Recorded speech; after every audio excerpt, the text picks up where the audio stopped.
Welcome to the Slop Farm. Enjoy the video.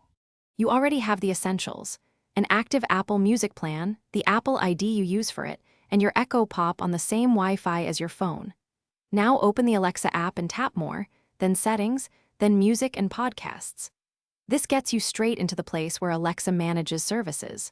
Once there, choose Link New Service to see Apple Music listed.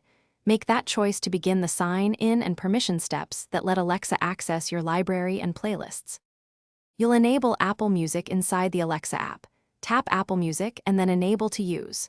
When the Apple sign-in screen appears, enter your Apple ID and password and approve any two-factor prompts if needed. Make sure you allow Alexa the requested permissions so it can play your songs, access playlists, and use your library.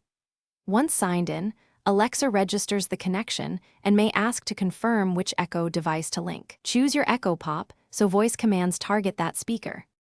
Finish by setting Apple Music as the default service in Music and Podcasts so you don't need to say the service name every time.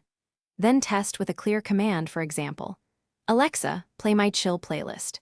If playback doesn't start, restart your Echo Pop and phone, check both apps are updated, then unlink and relink Apple Music in the Alexa app. That relog often fixes permission or token problems. If problems persist, verify your Apple subscription and region compatibility. Thanks for watching. Consider subscribing if we helped you today.